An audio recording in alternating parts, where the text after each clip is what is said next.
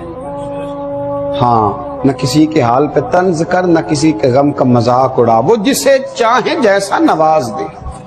یہ مزاج لطف رسول ہے، اور کوئی آیا لے کے چلا گیا، کوئی عمر بھر بھی نہ پا سکا، میرے مولا تجھ سے گلا نہیں، یہ تو اپنا اپنا نصیب ہے۔ صلی اللہ تعالی علیہ۔ تو میں اور آپ شکوہ نہیں کریں، میں اور آپ اعتراض نہیں کریں، میں اور آپ کبھی بھی اس چکر میں نہ پڑیں کہ یہ کیسے ہوا تو وہ کیسے۔ حضرت علی بن موفق کہتے میرے دل میں خیال آیا کہ یا اللہ اتنے بلائے ہیں تو قبول کس کس کا ہوا ہے؟ تو فرماتے ہیں ہاتف غیب سے ندا آئی کہ علی تو اس بحث میں نہ الجھ، میں نے یہاں بلایا ہی اس کو تھا جس کا میں نے قبول کرنا تھا، میں نے بلایا ہی اس کو تھا جس کا میں نے۔ یہاں لوگ اعتراض کر رہے ہیں، فلاں آدمی چوتھی دفعہ جا رہا ہے، فلاں پانچویں دفعہ جا رہا ہے، فلاں چھٹی دفعہ جا رہا ہے، عمرے پہ عمرے کیے جا رہے ہیں۔ بھئی یہ عبادت ہے، اللہ جس کو توفیق دے۔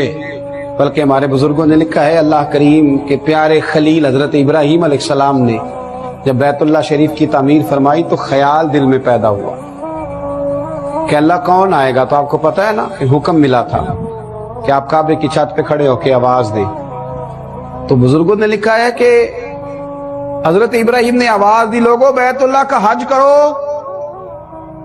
آؤ زیارت کے لیے، تو فرمایا رب کریم نے ان کی آواز کو روحوں تک پہنچا دیا۔ جو باپ کی پشتوں میں تھے، ماں کی رحموں میں تھے، جن کو ابھی دنیا میں آنا تھا، کہ روحوں تک آواز گئی۔ بعض مشائخ فرماتے جس نے جتنی بار لبیک کہا ہے اتنی بار وہاں حاضری دے گا۔ جتنی بار لبیک کہا ہے نا کن فیکون تے کل دی گل ہے، کہا جس نے جتنی دفعہ لبیک کہا ہے اتنی دفعہ وہاں حاضری۔ یہ تو نصیب کی بات ہے، یہ تو کرم کی بات ہے، یہ تو عطا کی بات ہے کہ کون کتنی دفعہ جاتا ہے، کون کتنی دفعہ وہاں جا کر کے حاضری دیتا ہے، کس کو کتنی دفعہ وہاں جانے کا موقع ملتا ہے۔ تو حج بیت اللہ پہ اس فلسفے کو ضرور ذہن میں رکھنا چاہیے کہ یہ خالصتاً محبت الہی کا موقع ہے، یہ خالصتاً اللہ تبارک و تعالیٰ کی عطا ہے، یہ خالصتاً اس کا کرم ہے۔ میرے رسول کریم صلی اللہ علیہ وسلم نے اپنے حج فرض ہونے کے بعد ایک ہی حج فرمایا ہے۔ حضور سید عالم صلی اللہ تعالی علیہ وسلم نے خود اعلان فرمایا، محبوب فرمانے لگے میں حج کا ارادہ رکھتا ہوں، جس کو جانا ہے آ جائے۔ لوگ دنیا جمع ہو گئی، 1,44,000 کا مجمع تھا جب حضور بیت اللہ شریف کا حج کرنے گئے۔ کس ذوق سے حضور نے حج فرمایا، کس پیار سے نبی کریم نے حج فرمایا۔ اور آپ فلسفہ سمجھتے جائیے، حضور نے کعبہ بیت اس کو حجر اسود کو چوما، پھر چھڑی لگا کے بھی چوما۔